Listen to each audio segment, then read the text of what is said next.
What I wish I knew before the internet became a minefield of misinformation. What I wish everyone understood before hitting share on a story that feels too shocking to be true. It's a lesson we learn over and over again, but it bears repeating, especially now. Screenshots don't equal proof. They can be fabricated, taken out of context, or manipulated with astonishing ease. They are invitations to a story, not the story itself. And scary audio doesn't equal proof. In an age of advanced technology, a chilling voice recording can be generated with just a few clicks, designed specifically to provoke fear and bypass our critical thinking. Because when you take a deeper look, a much closer look, what you often find isn't a conspiracy. A deeper look shows AI and rumor, not real evidence. You find a carefully constructed illusion built on a foundation of misinterpretation and digital deception. Here's the quick truth, followed by the detailed investigation that gets us there. Quick heads up. Over the past week, a lurid story blew up online, a perfect storm of sensationalism designed to capture your attention and outrage.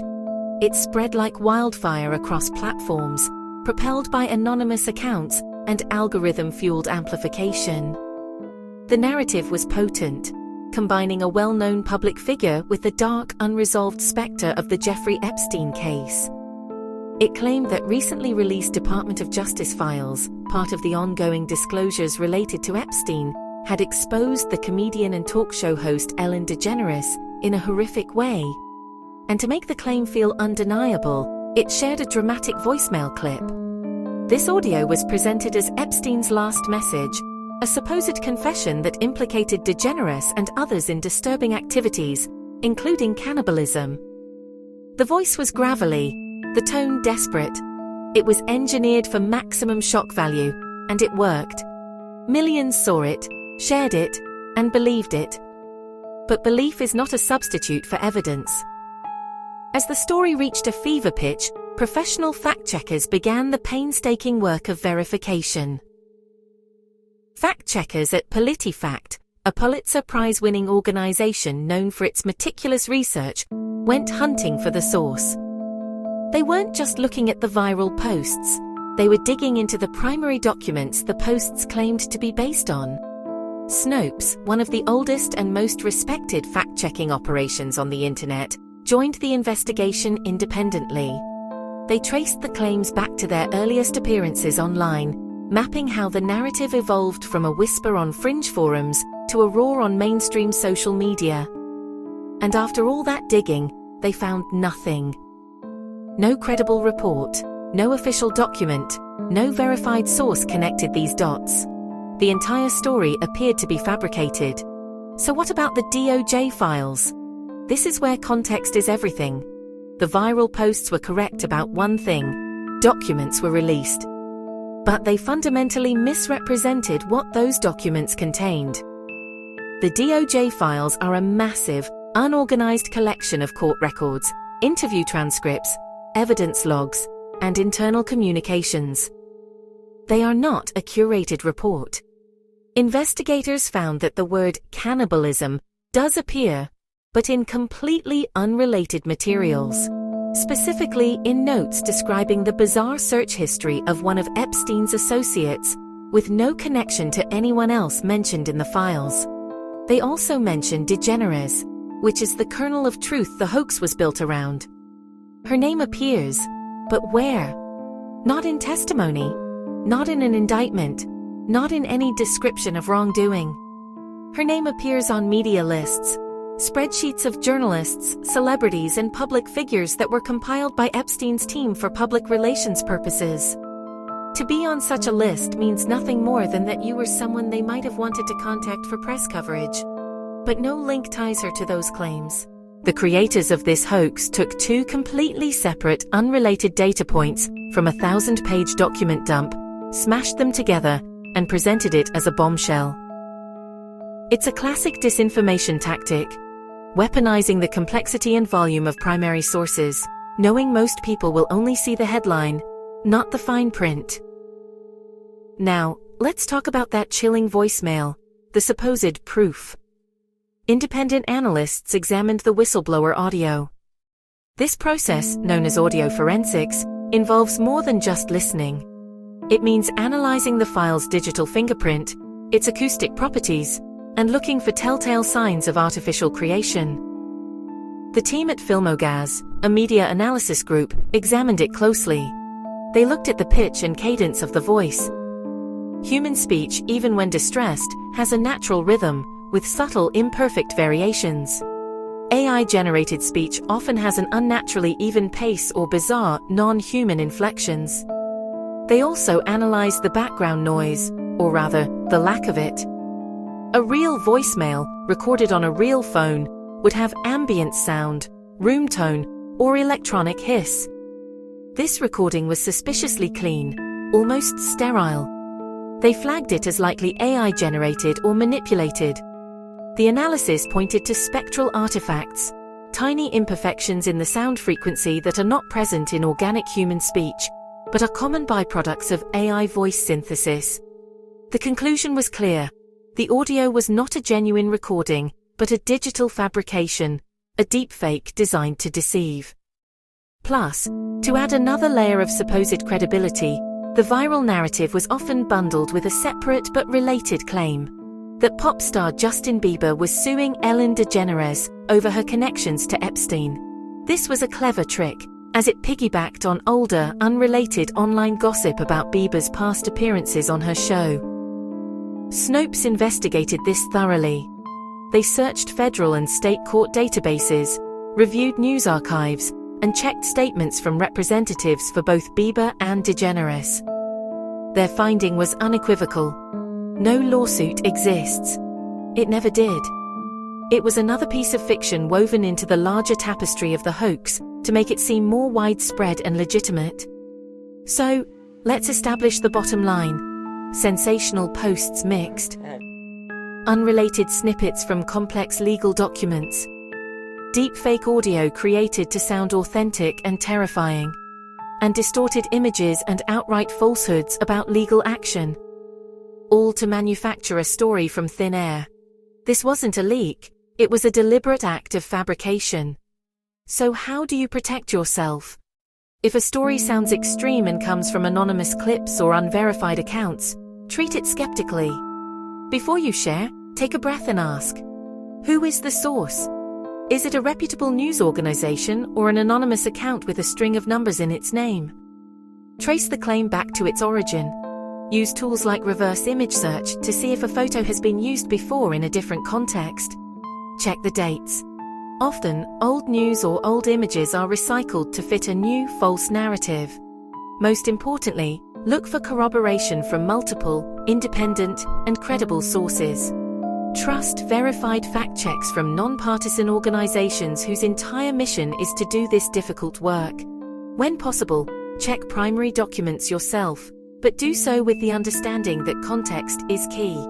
A single name or word on a page means nothing without the surrounding information. And please don't forward scary audio without proof. In the modern information war, your share is ammunition.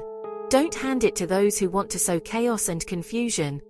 The truth is still the best defense we have.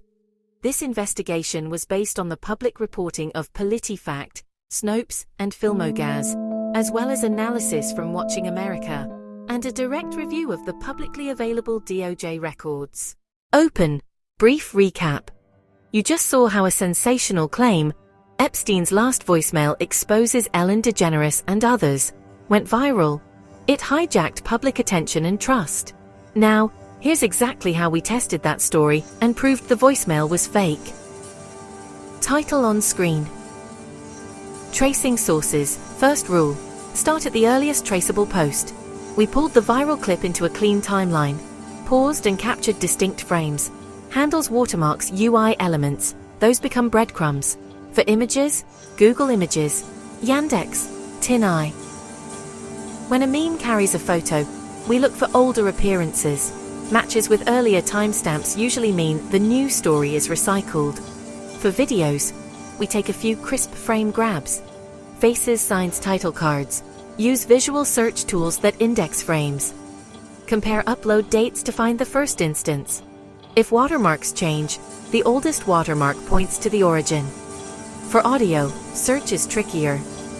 We scan captions and descriptions for unique phrases. We search audio fingerprint libraries, Reddit threads, Telegram channels, short-form apps, video platforms. We log the first uploaded date and time in UTC. Account provenance, age and post history, cross-posting patterns, who amplified it and when. Early versions came from anonymous accounts with limited history. Then they bounced to larger pages. No credible newsroom posted the raw file first. The clip appeared in montage edits with dramatic filters. Classic red flag. We archived everything immediately with independent tools. Title on screen. Document context. Document dumps are raw materials, not conclusions. Duplicates and rough notes search terms from device extractions, names in media lists. Invite lists PR spreadsheets. Identify cited terms. Voicemail. Cannibalism. Specific public figures. Use the sets index or search within PDFs. Read 2 pages before and after. Verify document type. Affidavit. Exhibit. Media contact sheet. Press log. Third-party memo. We found the shocking keyword in unrelated material. The celebrity name often appeared on media or outreach lists, not in testimony. No linked testimony or allegation pairing them. Confirm the exact document, title, date, docket number. Check whether the name appears in sworn testimony, or in a charge document, or merely an index or media list. Look for corroboration across independent filings. In short, dumps are haystacks. Title on screen, audio forensics basics. Now, the voicemail. You don't need a lab to catch big clues. Step 1, waveform, spectrogram, cadence, breath timing, stress changes, stumble recoveries. AI voices often have too even a rhythm. Noise floor, room tone, handset hiss, compression grit. A sterile, near-silent floor is a red flag. Spectral artifacts, comb patterns, smeared harmonics, often around 4 kHz, but can vary. Compare against a real voicemail benchmark. Phone codecs compress. Expect crunchy transients, clipped consonants, variable background noise, traffic, HV, clothing rustle. Check for a signature beep or network tone. Our file showed unnaturally even pacing, a conspicuously clean noise floor, spectral irregularities aligned with AI or heavy manipulation. We state likelihood, not a legal claim, but the red flags stacked up. Title on screen. Cross-verification. We don't stop at one method, we triangulate. PolitiFact traced origins. Snopes traced origins. Media standards. Newsrooms want 2 independent sources. Court databases. Federal and state portals checked. Subject reps. Look for statements from reps. When checks converge, confidence drops sharply. Title on screen. Case studies. Mini case. A. The recycled photo. Claim, from last night. Method, reverse image search found the same photo years earlier. Lesson, check older matches. Timestamps tell the story. Mini case B, the cropped screenshot chain. Claim, a chat screenshot showing an admission. Method, found the original thread. The admission was a quoted headline being criticized. Lesson, screenshots are snippets. Hunt the full thread. Mini case C, the spliced audio.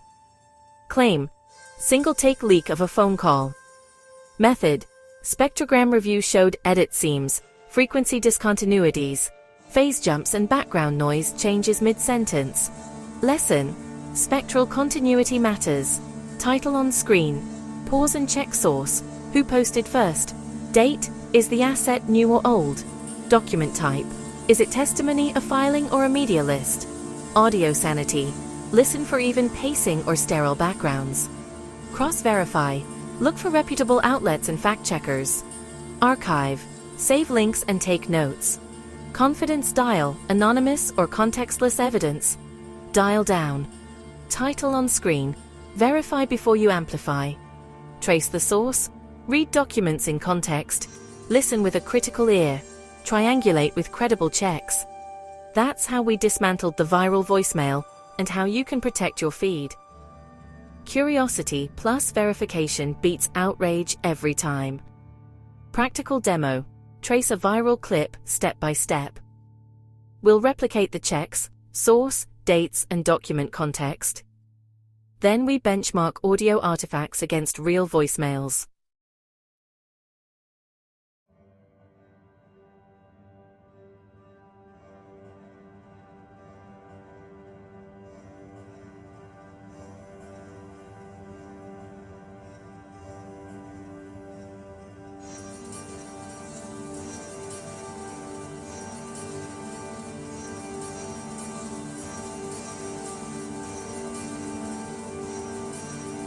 Reverse image search walkthrough. Google Images, Yandex, TinEye. Compare oldest timestamps and crop variants. Save links and take notes.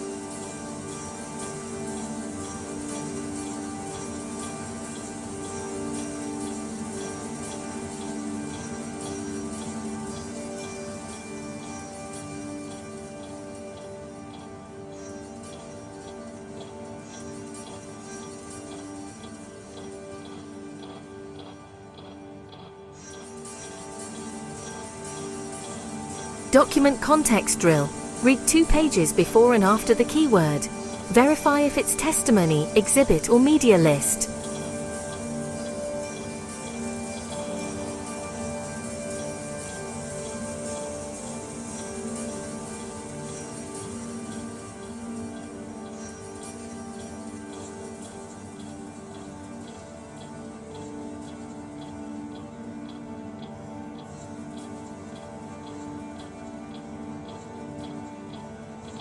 Audio basics, waveform, spectrogram, cadence, noise floor.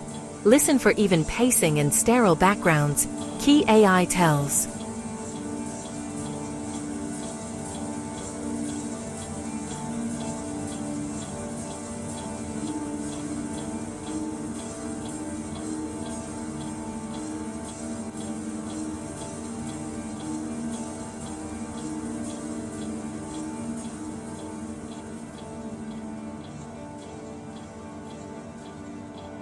Cross-verification, fact checks, court portals, subject reps.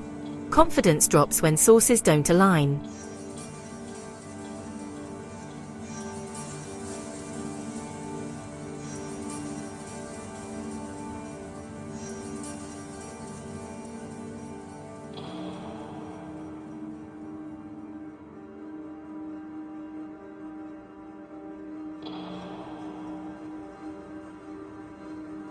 Checklist recap, source, date, document type, audio sanity, cross-verify, archive. Apply before sharing.